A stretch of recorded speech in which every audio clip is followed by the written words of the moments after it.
Passe par chez nous régulièrement pour nous donner des bons plans, c'est Nicolas le jardinier. Et notre jardinier aujourd'hui nous en dit plus sur les plantes d'intérieur qui sont évidemment présentes un peu partout, ces plantes d'intérieur. J'espère qu'on va les voir parce qu'il y en a vraiment beaucoup. Expliquez-moi tout ce qu'on voit là.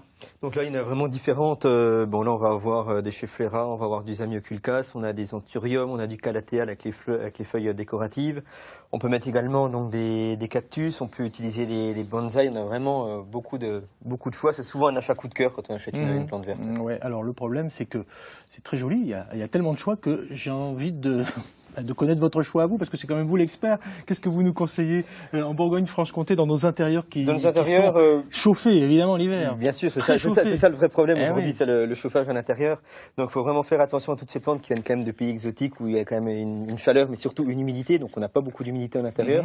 Donc elles vont toutes aller en intérieur. Il faudra juste surveiller l'arrosage, les pulvériser de temps en temps pour leur apporter toujours une petite hygrométrie. On peut également les installer sur une soucoupe de billes d'argile. Donc on prend une soucoupe avec de la bille d'argile, on remplit d'eau. Ouais. Comme ça, en s'évaporant, l'eau va donc apporter toujours une humidité autour du feuillage. Donc là, c'est vraiment la chose importante à faire en hiver dans nos intérieurs. On l'expose comment, dites-moi, cette plante d'intérieur? Alors on la met près de la lumière ou pas du tout? Ça dépend lesquelles. En principe, elle demande quand même des expositions, donc avec une exposition quand même assez lumineuse. Ouais. Pas trop près non plus d'une fenêtre pour qu'en été, elle ne brûle.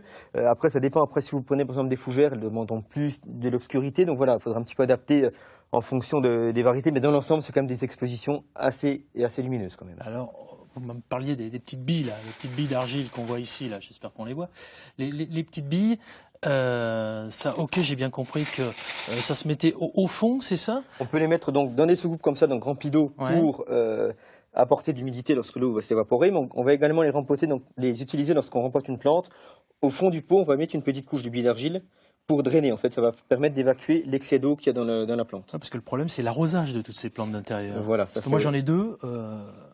Au secours, hein. Au secours, hein. Je sais pas. Vous connaissez un petit peu les plantes, parce que bon, l'aromathérapie, la phytothérapie, forcément, les plantes, vous connaissez, Olivier. Oui, mais l'entretien ou la culture, c'est moins évident. Ouais, c'est pas facile. John, un petit peu de plantes? J'aime beaucoup, je crois qu'elle m'aime moins.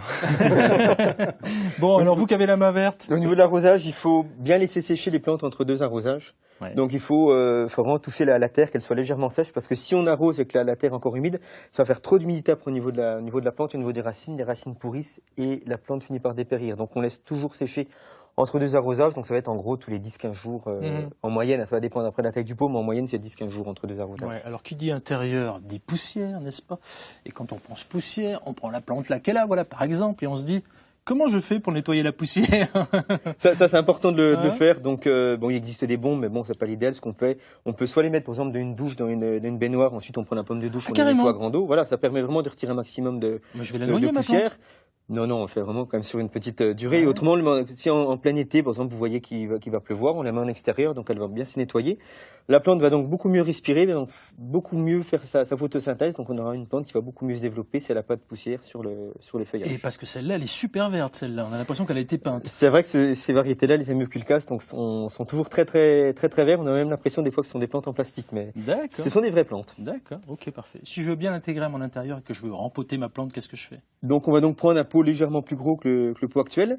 On va donc prendre un bon terreau plante verte. Donc qui dit beau terreau plante verte, c'est donc des terreaux bien fibreux, des terreaux assez légers. Ouais. Donc on n'utilise pas des terreaux universels par exemple ou des terreaux premier prix.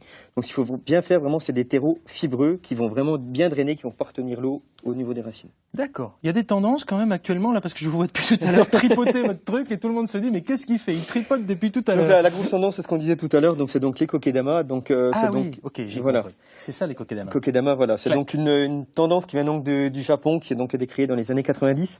Donc on va donc retirer donc le pot. Donc on va donc cultiver une plante sans pot.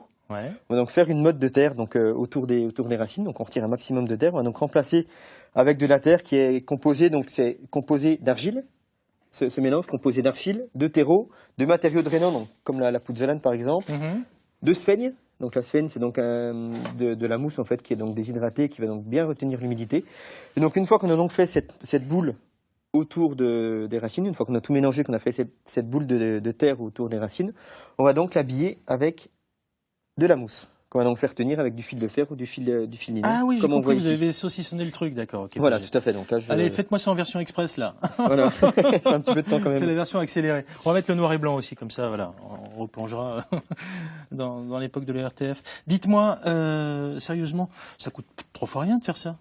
Non, une fois qu'on a tous les matériaux, donc là c'est de l'argile qu'on trouve en magasin en loisirs créatifs par exemple. On peut prendre de la terre de jardin si vous avez une terre assez argileuse. Bien, ça, le reste, non, c'est quand même assez facile et ça coûte pas très cher pour faire ce style de... Et ça s'appelle un kokedama. Kokedama. Voilà, pour être très précis, ça vient du Japon, pour ceux qui nous prennent en cours de route.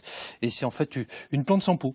Voilà, on les cultive donc comme ça, sans pot. Bah donc, voilà. Après, il faudra faire attention au niveau de l'arrosage. Donc on va arroser 1 à 2 fois par semaine parce que ça a quand même tendance à se dessécher assez facilement. Eh ben merci Nicolas, Voilà, on va faire un petit peu de ménage parce qu'on va faire chanter John d'ici quelques minutes, d'ici la fin de cette émission.